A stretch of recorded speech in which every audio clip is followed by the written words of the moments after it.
The moment I stepped into my new workplace, I felt like I was in a completely different world.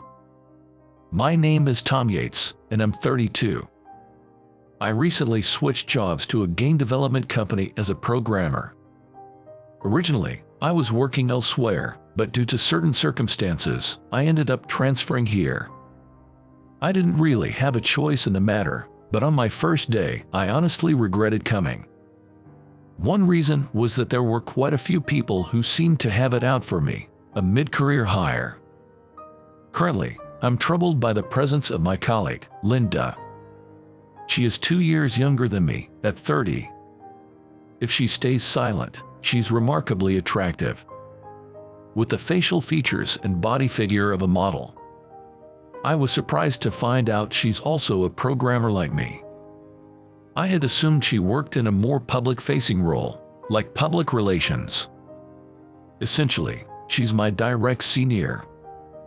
Linda seems to have an unusual animosity towards male colleagues. She might have had some difficult experiences in the past, but that has nothing to do with me. Yet, Linda's anger and irritation are currently directed straight at me. It's an utterly unreasonable situation. Thinking I shouldn't have come is understandable under these circumstances. Don't just stand there daydreaming. You're not expecting someone to bring you coffee as soon as you sit at your desk in the morning, are you? This morning, as soon as I arrived at my desk, Linda snapped at me. The worst part is that Linda's seat is right next to mine. I don't think that at all. I replied lightly, and Linda snorted in dissatisfaction. Instead of starting her own work, she kept watching my every move. This happens every morning. Looking for mistakes, nitpicking. Even if it's not a mistake, or if it's not done her way, she exaggerates and gossips to everyone. Because of Linda, I seem to have been labeled as the incompetent team member in this workplace. I'm stuck doing menial tasks and running errands every day. The person who brought me to this company was my middle school friend, Nathan Carter. We went to different colleges, so I don't know how Nathan spent his university days. He founded this game company during his college years and has been here ever since. The first time we got back in touch after a long while was 6 months ago. He asked for my help to improve the quality of the programming team. I joined this company, intending to lend a hand for Nathan's sake. I told Nathan not to give me any special treatment when I joined, because I wanted to interact with my colleagues without any preconceptions. However, Linda has significantly derailed that plan. I'm racking my brain about what to do next. Everyone was saying President Carter poached you from another company, so we were all expecting some kind of genius to show up. But what we got was just an errand runner. Huh? Linda deliberately spoke to me in a loud voice, making sure others could hear. It was obvious to anyone that she was speaking loudly so that the other colleagues could hear her. Responding in anger would be childish. I've decided to ignore Linda's remarks, but her persistence in picking on me is truly relentless. Are you ignoring me? I'm talking to you, Tom. I might be younger, but in this company, I'm your senior. A little respect wouldn't hurt, she said, annoyingly. This must be what they call an annoying nag. I just smiled slightly at Linda and continued to ignore her. As if nothing had happened, I turned on my computer and started my day's work. You better take your work seriously. You'll never catch up to us otherwise, Linda said, sensing my lack of response, and then she left her seat. Finally, I can work in peace. I sighed a small sigh of relief. Hey, you look down, Nathan said. After enduring Linda's sarcasm all day, I was completely drained by the evening. Even though I was out for dinner with Nathan for the first time in a while, I seemed to be lost in thought. Did I look that way? Just a bit tired, I replied. Maybe you're just not used to the air in America anymore, Nathan said with a meaningful smile. From his expression, I could tell he was still holding on to the fact that I had quietly applied to and attended a university abroad. "What's with that tone? You still holding a grudge?" I asked. Nathan is usually a straightforward and good guy, but he becomes a different person when this topic comes up. It seems Nathan had his own plans. He wanted us to attend the same university and start a company together. That was Nathan's plan and dream. He should have told me something so important sooner. Expecting someone to read between the lines is not how things work here. I went to a university abroad because I wanted to experience something new. I always felt that I fit in better abroad than in America. I'm not very attuned to the subtle emotions of others, so that's what I thought vaguely. But there's another reason I've never told anyone. Because you went abroad for university. My startup was delayed by 2 years, Nathan said, his eyes slightly unfocused from the wine. "Hey, aren't you drinking too much? You've never been good with alcohol," I cautioned him as he reached for the wine bottle to refill his empty glass. "I only drink like this here. Maybe it's the owner's taste, but the wine and the food are so good that I always end up drinking too much," Nathan said. I couldn't help but agree with Nathan's words. This was the first place Nathan brought me to after I returned to America, and it's a very comfortable place. The creative French cuisine served here is unbelievably delicious. The wine selected to accompany the meal is almost gone from the second bottle. "It makes me happy to be praised by Nathan," a young woman's voice said from behind me. Nathan raised his hand slightly towards the owner of the voice. "Since I praised you, today's on owner Madison," Nathan joked. The woman laughed from the back of her throat at Nathan's light-hearted comment. A woody fragrance wafted past my nose. "Nice to meet you. I'm Chris Madison," the woman said with a smile, peeking at my face. Hearing the name she introduced, I was taken aback. It was because I had seen the name on the contract. Owner Madison is a woman. I had totally assumed it was a man. Surprised too much, my true thoughts accidentally slipped out, and I quickly covered my mouth with both hands. Chris laughed heartily, perhaps finding me amusing. She then pulled up a chair and sat down next to me. "It's because my name is Chris. I often get that reaction." Resting her elbows on the table and looking up at me with a mischievous gleam in her eye, she seemed to glare at me playfully. Despite saying she often hears it, she appeared somewhat displeased. "But Chris is such a beautiful name for a woman, isn't it?" Without any flattery, those words just slipped out. I was surprised at myself. Chris seemed just as surprised, her eyes widening even more. "I'm happy even if it's just flattery. Thank you," she said with a smile, looking very attractive to me. Her expressions changed so naturally and sincerely, making her incredibly likable. The one who provided the funds for my startup on a whim was Chris here, so she's also the owner of my company, and she owns this place too, Nathan explained. From Nathan's tone, it seemed Chris was quite the entrepreneur. She must have a knack for business. Yet, she looked younger than us. When Nathan was in college, she might have still been in high school or even in middle school. How she managed to come by enough funds to start a business just like that was a mystery. The mystery only deepened. "Don't worry, it's not shady money," Chris said with a chuckle, as if she could read my thoughts.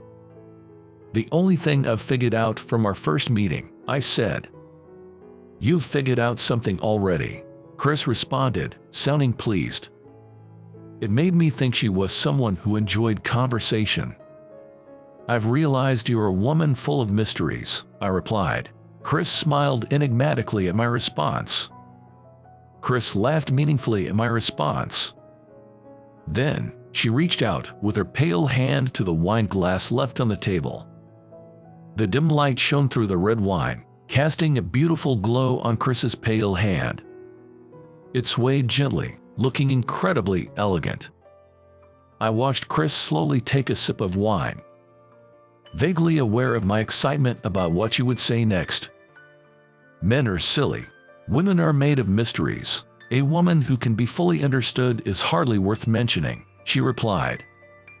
Her response struck a chord with me. After being nagged and criticized all day, I couldn't help but cherish this moment of enjoyable conversation even more. Hey, am I intruding here? Nathan interjected, sounding a bit disgruntled, as if he felt left out of the conversation between Chris and me. Are we being a bother? Maybe we are. We both responded, causing Nathan to let out an exasperated hey, hey. Unbeknownst to the tipsy Nathan, Chris had discreetly passed me her private phone number as we were leaving. Even after such a wonderful encounter, the same dreary morning awaited the next day. Fortunately, I've always had a strong tolerance for alcohol and have never experienced a hangover. Nathan, who arrived at work a few minutes after me, looked terrible and was slumped over his desk in distress. You drank too much, I told him, placing some hangover medicine and a bottle of mineral water on his desk. With a hoarse voice from the alcohol, Nathan slowly took the medicine, saying, "My bad," as he did so. I'd hate to call it a favor, but I'm looking for some information, I said to Nathan, who had just chugged down 500 milliliters of water and was catching his breath.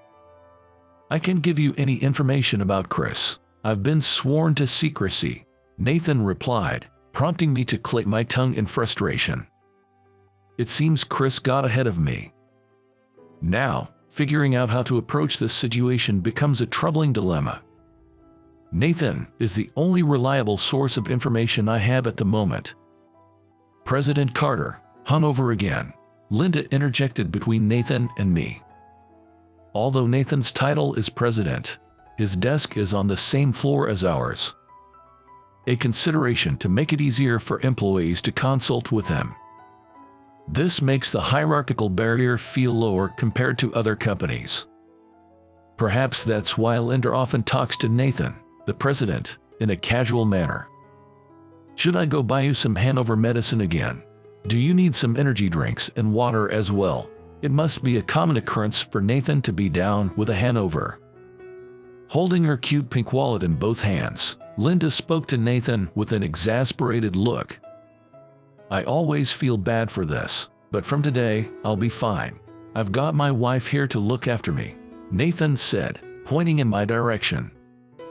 Back when we used to hang out together, it was always Nathan who got into trouble, and it was my job to clean up after him.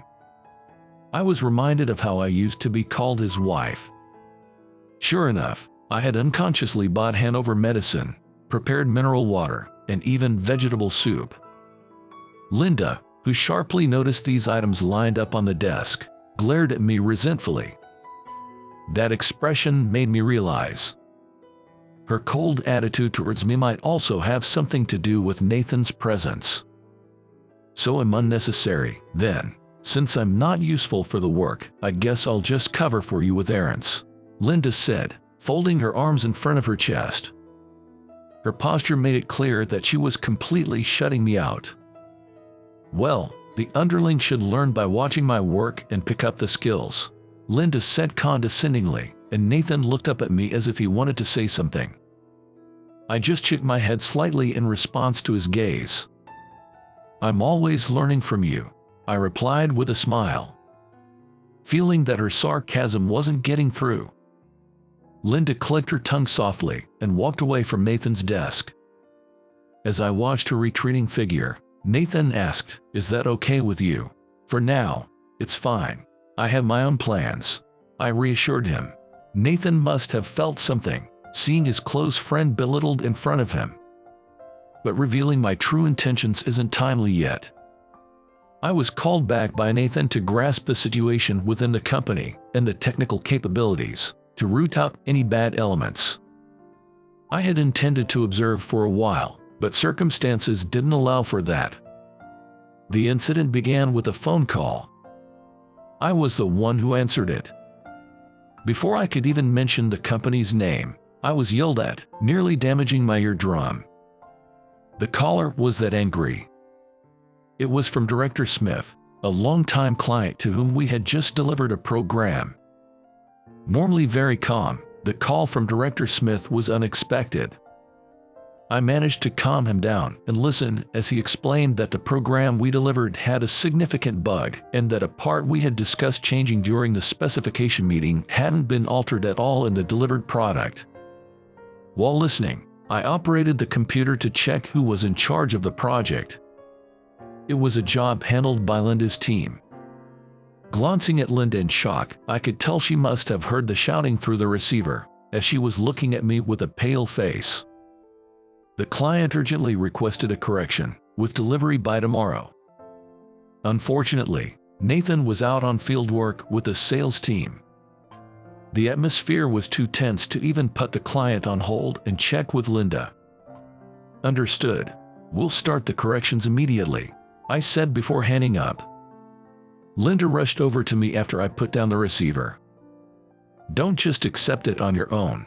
There's no way we can meet a deadline by tomorrow. If we fail, our reputation will plummet. Linda's face was pale as she continued to berate me. It seemed like she was maintaining her emotional balance by berating someone else. That's the impression I got. But this is work. There's no room for shifting blame or making excuses. Weren't you the project leader? How do you plan to resolve this? I asked, looking straight into Linda's eyes. She seemed a bit intimidated by my intensity and took a step back. But Linda isn't the type to back down. She quickly regained her composure and yelled back at me. As a project leader, I've estimated it will take several days to fix. Are you holding a grudge against me by promising delivery by tomorrow? Her forcefulness left me breathless. The client seemed to have no time to wait for several days. Bugs are one thing, but a mistake in the specification changes is inexcusable. It's evidence that the project team's coordination was poor. I counted, and Linda bit her lower lip, unable to respond. She must be aware of it herself. We need to address this urgently. If there's anything I can help with, just let me know. What can you do? All you've been good for is errands, like some decorative piece. Linda dismissed my offer, her face still pale as she gave a mocking smile. She seemed intent on belittling me at every turn. Just as I was about to protest, a voice cut in, stealing my line. Well, it's a big mistake, but with Tom here, we'll be fine. I'm glad to have a genius programmer with us. I'm counting on you. It must have been a direct complaint from the client. Chris then appeared in the office. Owner Madison's arrival instantly heightened the tension in the room. Following Chris, Nathan hurried back from his field work. Owner Madison, with all due respect, what makes this man a genius programmer? He hasn't been of any use since he joined until today. Linda spoke to Chris with a tone of mockery. Why don't you see for yourself from now on? At Chris's cue, Nathan started giving orders. He instructed that the program data be handed over to me immediately, and Linda resisted with a shocked expression. President Carter, are you serious? Letting Tom handle the correction instead of me. He won't solve it even if he had a month, Linda protested vehemently. Nathan dismissed her with it's an executive order. With the president's command, Linda had no choice but to comply. Reluctantly, she sent me the data.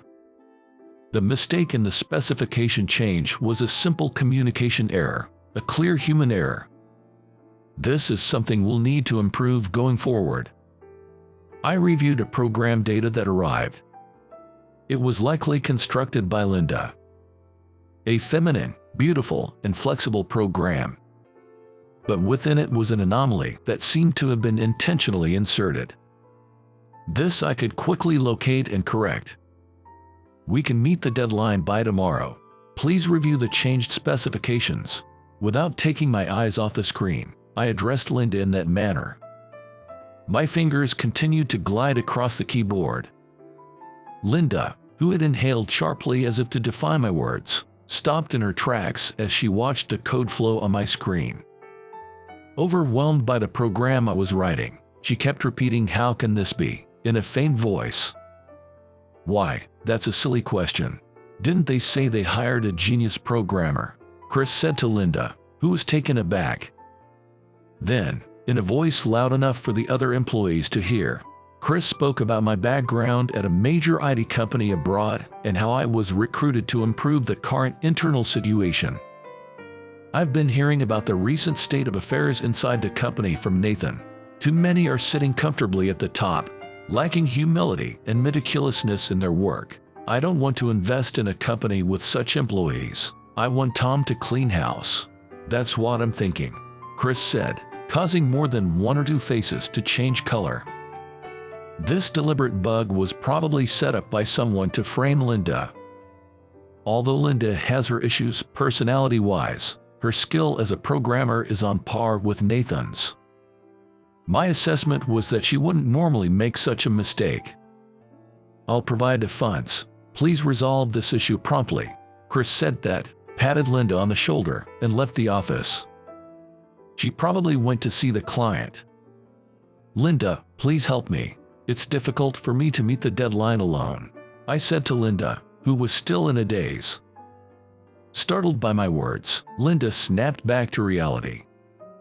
Reluctantly, she sat down beside me and began to work. And she said thank you in a soft voice. It was a voice only I could hear, but I'm sure that's what she said.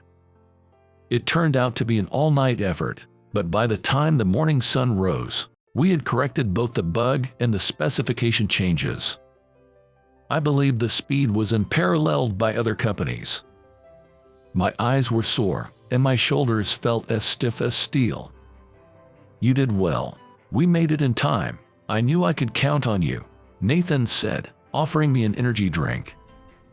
He, too, had bags under his eyes. While we were making the corrections, Nathan had identified and decided on a punishment for the person who had planted the bug. The culprit was a mid-level male employee who was jealous of Linda's advancement. Originally Linda's mentor, he couldn't accept being surpassed in skill and position by his protege. Jealousy is an ugly thing, no matter how you look at it. "Did you talk to him about leaving?"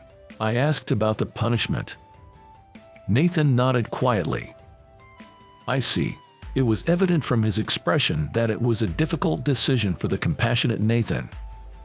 "President Carter, would you like some coffee?" Linda offered coffee to the tired Nathan with gentleness. Nathan happily accepted it. Then, without a word, Linda also offered me a cup of coffee. I accepted it with a wry smile, and for once, her usually cheeky eyes softened with a smile. "I wish I had a partner who could offer me coffee when I'm tired like this," I teased her, and Linda's ears turned red. "Don't expect that from Chris. She's useless for anything but making money," Nathan said about owner Madison, but it wasn't meant as an insult. It was clear from his affectionate tone. During the all-nighter, Chris called a few times. She was entertaining the client at that wine place, keeping them in good spirits. Thanks to her, we weren't rushed or disturbed by complaints during our work. It was truly a relief. "It's finished, you say. Congratulations. I've finished up on my end too and tossed everything into a taxi." Chris entered the office, seemingly a bit tipsy, her steps uncertain. She handed me a sandwich made by the chef of that restaurant, saying it was a treat. "It seems there's soup inside the thermos, which retains heat well." It was a welcome provision for our tired bodies. "Looks like you were drinking until just now, huh? All I can do is entertain and spend money to make sure no one complains." Chris laughed, claiming she had no other talents. "But thanks to this talent, I was able to forcefully draw my destiny towards me," she said with a smile directed at me. Caught off guard by her sudden remark, all I could do was look puzzled. Linda, intrigued, jumped into the conversation. "Are you talking about Tom as your destined partner?" "Huh." This was news to me as well. "Look at Tom's face. He looks like a pigeon that's been shot with a beam." Chris laughed, holding her stomach as she looked at me. What does that mean?" With a sly smile, Chris whispered, "It's a secret until you remember," and placed her index finger over her lips. After the delivery in the afternoon, I was exhausted and fell asleep in the rest area, where I dreamt for the first time about the day I was leaving for abroad. A girl with a mature face crossed in front of me, being seen off by my parents. Her slender chin and porcelain-like pale skin caught my eye. Then, the girl looked at me and smiled faintly. Do I have enough value to be gazed at like this? Caught off guard by her question, I apologized for staring rudely. Then, I responded, "I think you're definitely worth admiring." "Thank you, that gives me confidence," she said, sitting down beside me with a thud. Then, she expressed a desire to know more about me. In the short time before boarding, I believe we talked about each other. I was heading to Oxford University, and she was going to England to learn about her grandfather's business in the financial district, as I recall. "I want to live surrounded by things I love, doing what I love," she laughed, stating her only wish. When the boarding announcement came, she stood up and stared at my face. Then she said, "I appoint you as my destined person. I've decided now that you, who called me beautiful, are my goal. Be prepared." The face of the girl who laughed mischievously overlapped with Chris's as I woke up.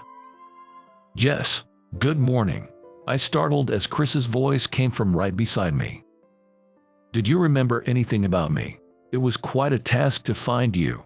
Really, were you looking for me?" My question came out awkwardly, overwhelmed by surprise. "Oh yes, I spent a fortune hiring 6 detectives. All I had was information about Oxford University." Chris laughed, then confided in me about her next plan. "The second phase of the plan is to make you fall in love with me."